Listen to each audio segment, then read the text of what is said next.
and welcome to my channel. I'm Michael Hansen, and today we are going to take a look at the three new moons of Microtech. So right now I'm on my way to pick up my ship, and then we're going to, as you can see here, I have my Euterpe rover standing here roughly 13 kilometers away. We're going to pick that up. I'm going to skip that part. I'm just going to fly straight into it. So when you see me, I'm going to take off, and then the next thing you're going to see is me land. But let's get going. So this is the third part of my X-part series of the new 3.9.0 patch. And I do know that I've come out a little bit late because as of now, I think I said it in the last video also, the new 3.9.0 PTU patch is out for Wave 2, which means that it's all backers. It's just not the special ones like the Evocati or the Wave 1s, which are, well, a more select group. I think it's subscribers and people who are also concierge members. So I know that what I present here might be for some people a little bit uninteresting because, well, you can go and see it for yourself. But nevertheless, I think that for the general people out there who have a somewhat interest in Star Citizen, this might be a little bit interesting after all. So let's see where we get it. Located in the plaza, the factory line has all of Microtech. Let's see if that part has been... oh yes, what I forgot to mention. No, still not. Anchor 10. While I made the last video, and from this video, a new patch has been released. So, and there was a reset, so I've unfortunately lost some of my things, but I still have the ships that I bought. And I did have enough equipment that I could upgrade. Anchor 10, I think it was. I could upgrade the Constellation Aquila fully equipped, so it now still has the crossfield, quantum engine, the FR-76 shield generators and all that. Now, like I said in the last video, but I'd like to reiterate this again, the thing I like most about the Constellation Aquila is the front here. I think it's, for the first, it's more beautiful. I think it's prettier, better designed, but also it gives you better visuals of what is actually going on. I think that's very important. So let's get this bad boy open and get on the way. And pick up our... I'll pick up my little Euterpe rover. Now, I want to say something very clearly, and that is, although in the last video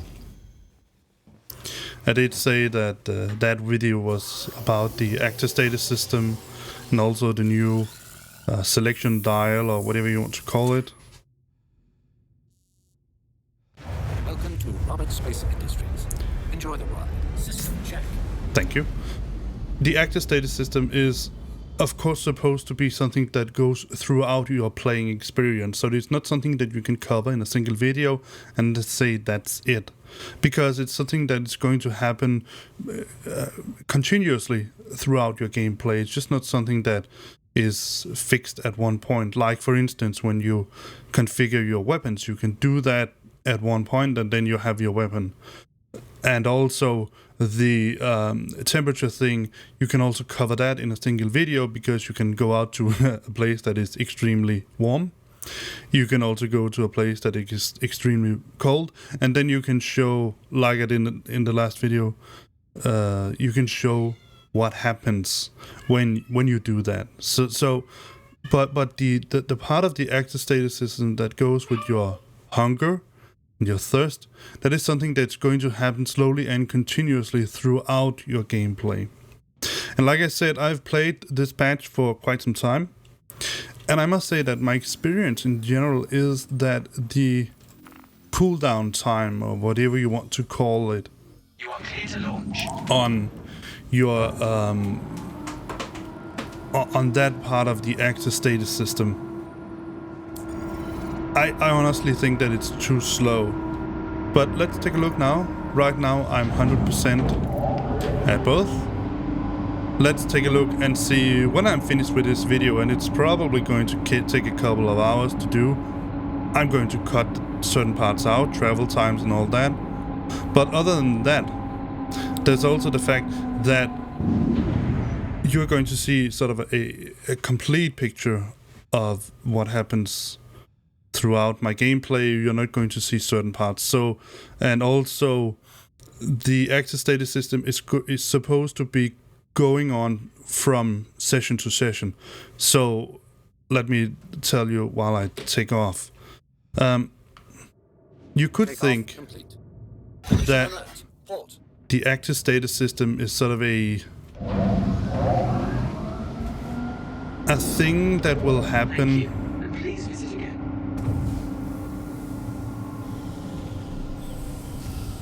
Landing gear raised. Let me just get this ship turned around. Yeah, you could think that the active status system is something that's going to happen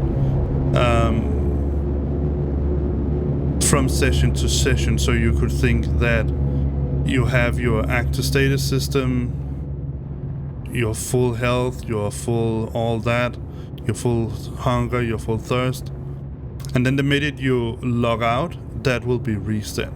That's not supposed to be the case, at least. I can't say it is. I haven't tested it yet, but that's not supposed to be the case. So even if these videos is going to be over several play sessions, you'll still get that picture. That was what I initially was trying to say. So let's go down and pick up your Server. I'll see you when I've picked it up. Hope that it survives.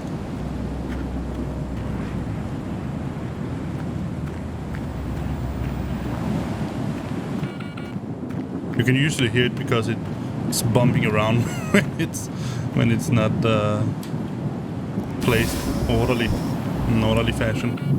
But I couldn't hear anything climbing sound, so I think it's okay. Just need to go down and turn it off.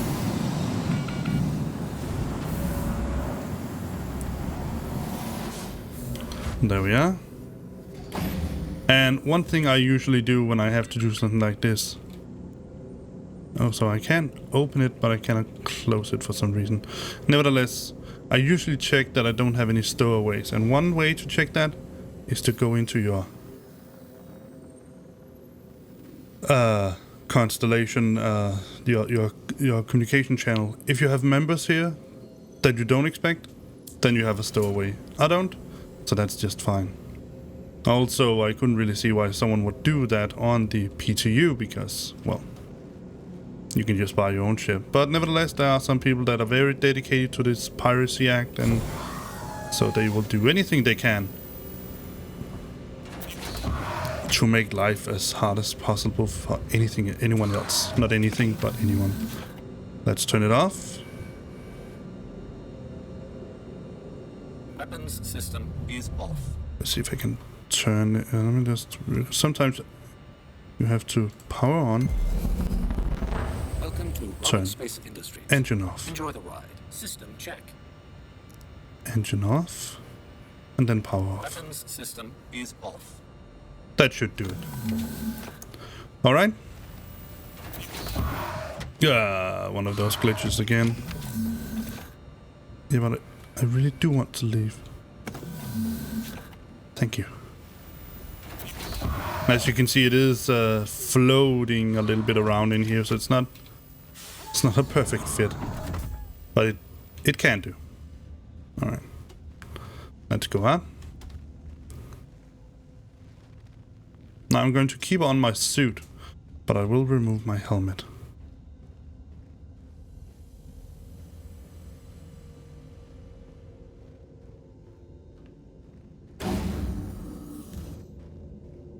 Now, after I've been playing a little bit here with both the Aquila and the what's it called? The Caterpillar, I must say I am at a bit of an impasse because I honestly, truly, really like the Aquila. I think that the Andromeda is basically just as cool. I just don't like its lack of visibility out of the front row. I want some more. Alright, so let's Calliope. Let's take Euterpe. It's the furthest out, and if I'm not mistaken, it is the moon with there's nothing on it. It seems. It has a comm array, but that's it. But I think this is the moon with all the oceans on, so I want to check that out first. Let's go. And just like always, I will meet you when we are actually there. Landing gear raised. Alright, so while we are exiting the atmosphere, let's just take a look from the outside. Look at that. Look at how freaking cool that looks. Alright, so let's close the hatches here so we can get more speed away. Look at it. I mean, seriously. And as you can see, there are, I think it's, there are some parts of this that are the commons. It's the 4 domes down there, I'm pretty sure. But there are domes spread around the city that probably can serve at some point as some kind of expansion. At least that would be extremely cool if they would do that. But I think they will. Now we have arrived at Euterpe, or Euterpe. I'm still not sure how to pronounce it correctly. And now I just want to find a good place to sit down. Like I said, there aren't any markers on this planet here. It seems to be completely barren from that point. But I hope that we can find some place to sit down so that we can explore it a little bit. I'm not sure whether the lakes that are supposed to be here are frozen or liquid, but I suppose we're going to figure that out as well. I think that this part here is supposed to be the frost part, the lake part, whatever it is. It seems to be solid from what I can see on it, but well, I suppose we'll see when we land there. And then we're going to take the moons one by one. Let's just slow down a little bit. I want the ship to land, but I don't want it to land directly into the ground.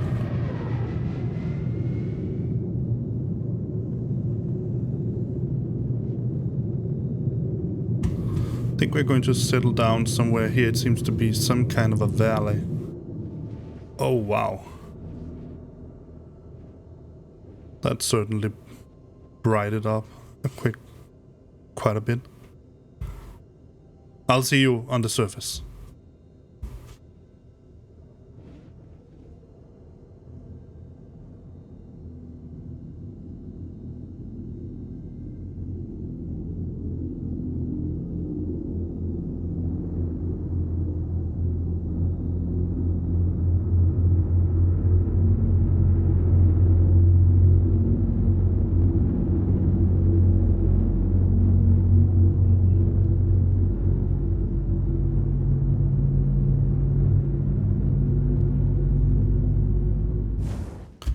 Alright, we are now on the surface of Euterpe, and I will first call down the elevator with the rover. And remember to put on my helmet. Whoa, whoa, whoa. That was the sound that I was talking about. When something goes wrong, it will sound like this. Like it's slowly trying to explode itself or something like that. Alright, so let's see how the temperature is here. I'm pretty sure it's quite cold.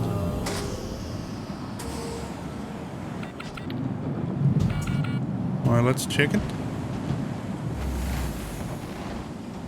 Oh, it's landed slanted. That's probably why it was making such a horrific noise. Whoa. Seems even that the wind is shifting it around. Probably need a little better, more stable place to land it.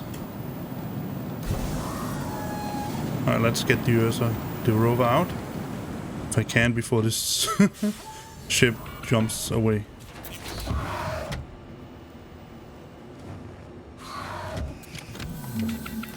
Alright.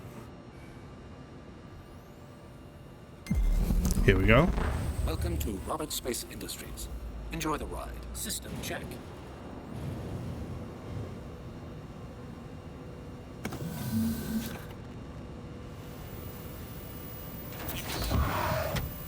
Let's get out and call the elevator up. I think I can enter the elevator from the front if the ship... Or is it me that is getting pushed around by the wind?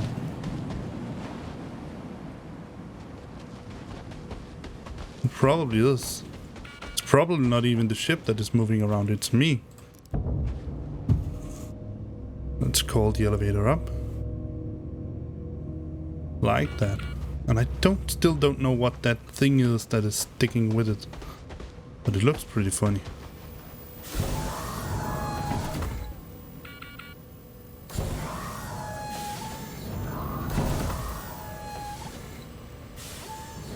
There we go. Alright. Let's take a look around on this moon. And hopefully my ship will stay where it is. Alright, let's see. If I'm not mistaken, the ocean should be in this direction here. So let's see if we can find it. And see if it's a frozen ocean. Or maybe I'm on the wrong moon. I can't remember which moon was the one with the... that was supposed to have the lakes. Wow. Look at this. It's really windy here. And it looks like a real snowstorm. They have certainly made that very cool. Very cool looking.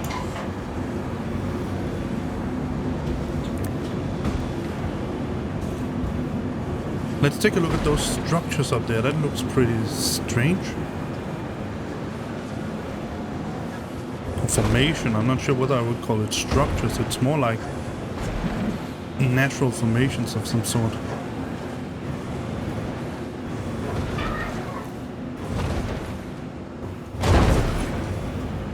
Ah, this was the part that we looked at. So this is the... I think this is the lake part. So this is definitely frozen.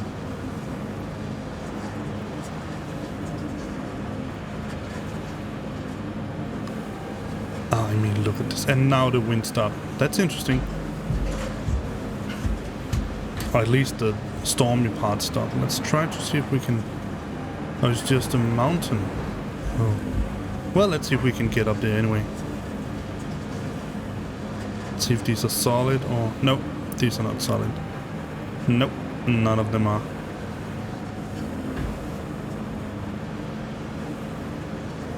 It's a bit of a shame that you can't use them to jump around on, but nevertheless, that's just the way they made it. So let's try to get up here. I think I'm trying to try to spend sort of roughly 45 minutes on each moon. So when we are done with Euterpe, I will thank you for watching and go on to the next moon. And so there will be 3 episodes on the moons alone. And then I might consider trying to get to prison. The problem is I've heard that there are some bugs in relation to the prison system. That means that, well, you can try to escape the sort of unlawful way. I suppose if you are in prison, you don't have a general problem with being unlawful. But there's also a lawful way of getting out of prison, and that is conducting some work for the prison system. But I have been told that the prison system work is bugged in that sense that when you pick up the stuff that you're supposed to deliver,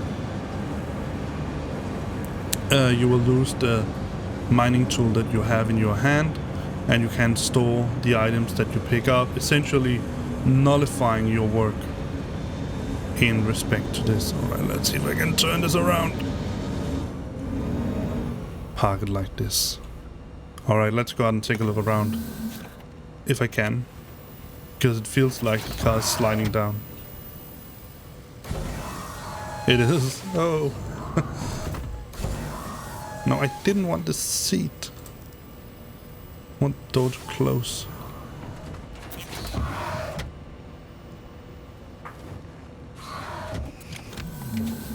Alright, so let's see if I can...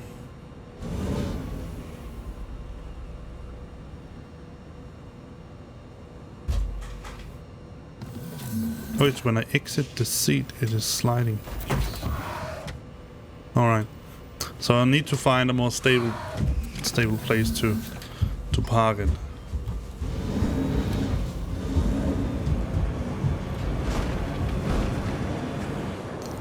Perhaps something like this. That seems to be pretty stable. A level.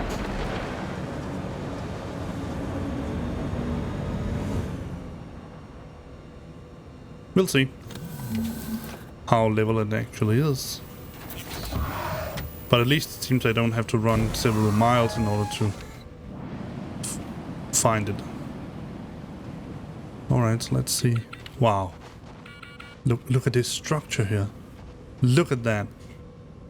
Look at the way these things are blowing in the wind. And the atmosphere. And there, is that Microtech?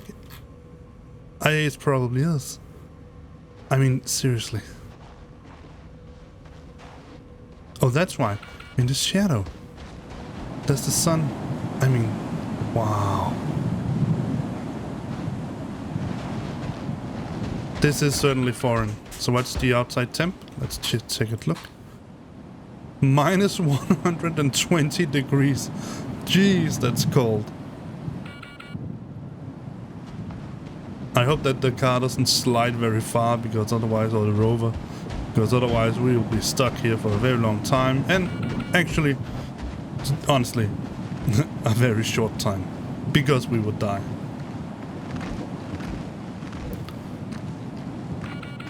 Let's see if we can climb the top of the mountain here. Wow. We are at the summit.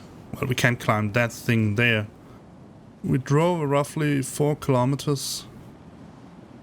I mean, seriously, look at this. This is really, really cool. And the way they have modeled the effect on the windscreen, or not the windscreen, but my... Wow. Oh man, look at this. I'm not sure whether there's an atmosphere here. Should we test it? Let's do it. Well, I'm cold, but I don't seem to be suffocating. But still, look at this. Wow. Let's put on the helmet again. Oh. This is so incredibly cool. This really looks like we are here. At least for me. Alright, let's get down again before we freeze to death. We have already seen the adverse effects of hypothermia, so I'm not going to go into more details with that. But I think we might want to take a stroll around the frozen lake out there, whatever it is. See how big it actually is, because I have a feeling that it's pretty big, and I think that we should take the ship to land over there. The problem is that it's a bit hard to do that.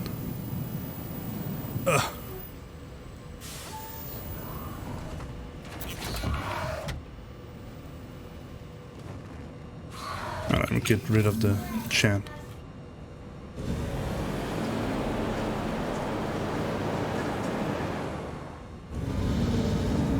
Alright. Now, how Seriously. How cool is this? I honestly find this to be extremely, extremely cool. I mean, this is, for me, it is like I'm actually driving around on a place like this. It's not perfect, because there are things that could have been better regarding how things look and how they are. For example, when I drive through these little rocks here, it could have been a little bit better regarding that I don't drive through them, but just bump around on them. Oh, sorry, Rover. But still, you can see the drops on the windscreen and all that. I think it's so really cool made. Alright, so I think we're going to try to land the ship out here. Not sure how far away I am. Can I run 4 kilometers? I hope so. Let's try. Stop, little car. Alright. Let's do this. Otherwise, it was so nice knowing you. Let me see. Oh no, it's against the wind. I can't run. Oh my freak.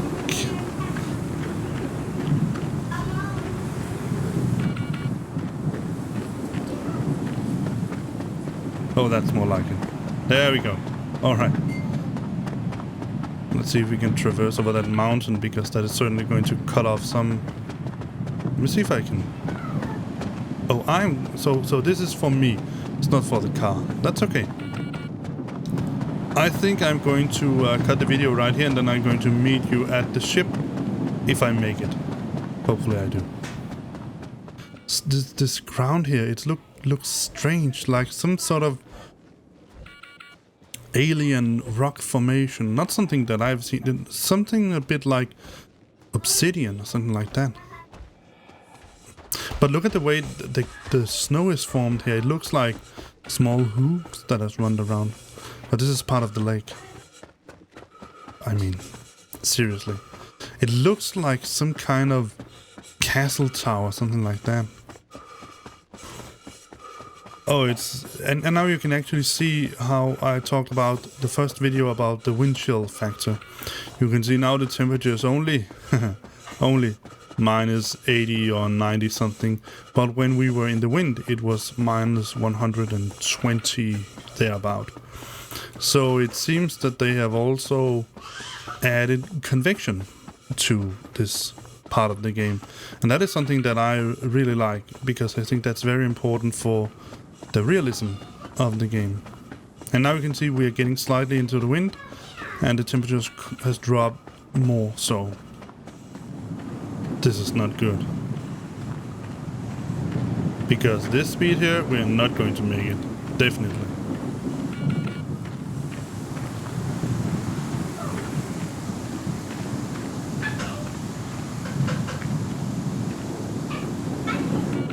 But still, I think the best idea is to go straight against where we're supposed to go. Let's just look at how it looks from the outside. Oh, look at him. He's completely white on the front. But I think he's probably has a little bit of color on the back, because we're going against the wind. Oh, we gained a little bit of speed. That was good. But still, minus 120 degrees. Minus 100, almost 130 degrees. That is extremely, excruciatingly cold. Even in a suit like this. But I think now we're in the red, so we're going to begin to see some of the adverse effects of hypothermia. If I'm not going to make it, you are going to see directly how hypothermia will affect you in the most terminal way you can imagine. Oh, now he's gasping for air. That's not a good sign.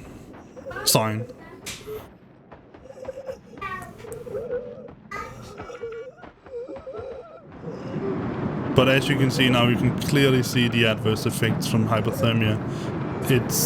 It's one blurry mess.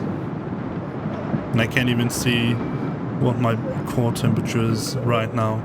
I can only speculate that it's getting very close to death.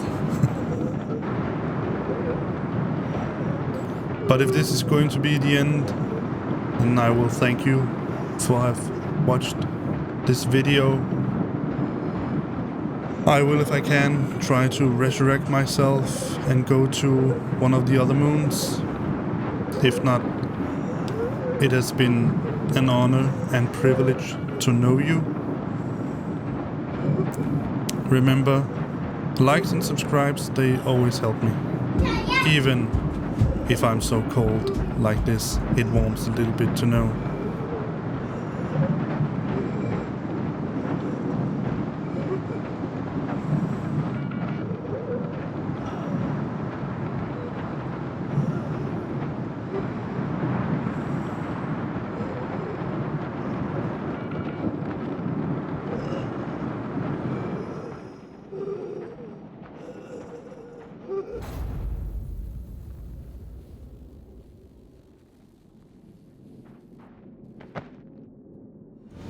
So, as you could see, my little plan didn't work out so well.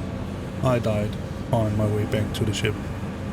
But I think I'm going to make a sort of a montage with a little bit of music while I drive around here on Euterpe. So, music on, and I'll see you on the next moon.